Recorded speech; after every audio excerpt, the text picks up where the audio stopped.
Pasado alas 5 ng umaga nitong Biyernes, mangangalap sana ng isda ang mag-live-in partner na si Joseph at Erlina nang bigla umano nilang makita ang isang hubot-hubad na katawan ng batang babae sa dalampasigan ng Bangosville, Bunuan Gazette, Dagupan City, Pangasinan.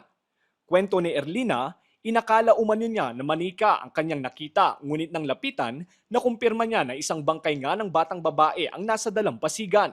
Agad umano niya itong inireport sa barangay. Habang naghihila ako ng ducklist, sir, tinitingnan ko po yung anong part na dito. Akala ko po kasi manika. Kasi sabi ko, damputin ko sana. Habang hinihila ko po, pagka ganun ko paa. Kaya nung paano ko, sinilip ko, mukha na ng bata na patay. Kaya sabi ko sa kanya, hilain mo, sabi niya sa akin. Umiyak na ako. Sabi ko, bakit? Sabi niya sa akin, may patay dito, may patay. Kaya yung lambat na hawak ko, binitawan ko po. Saka ako tumakbo sa kanya. Takot talaga ako, sir, kasi first time ko. Tapos yung babae pa, tapos ganun yung ano yung... Kinilala ang biktima na si Aleria Gabriel, 7 taong gulang na residente ng Barangay Bantog, Asinggan, Pangasinan. Pasado alas 6 ng hapon noong August 14, unang naipaulat na nawawala ang bata.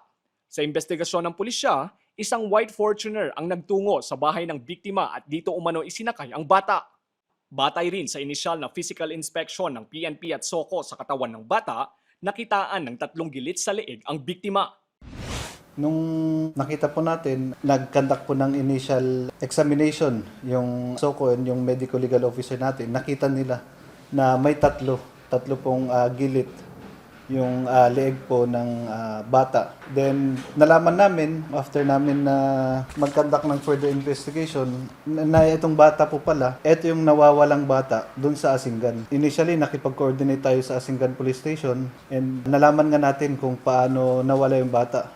Sinasabi na yung bata is may isang sasakyan, Toyota Fortuner, na pumunta po doon sa bahay nila. Then buwaba yung driver, kinuha yung bata, pinasakay doon sa harapan, umikot ulit, nag-drive, then umalis na.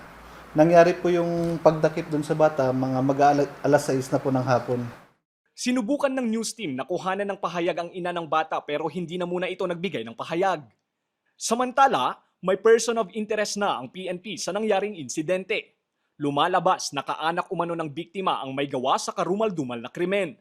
Tukoy na rin umano ng pulisya kung nasaan ang ginamit na sasakyan na ayon sa pulisya ay ito ay nirentahan lamang. Pag makikita natin doon sa insidente, kinuha yung bata, hindi po siya by force. So, sumama po, kinarga yung bata, isinakay. So, most probably, relative niya.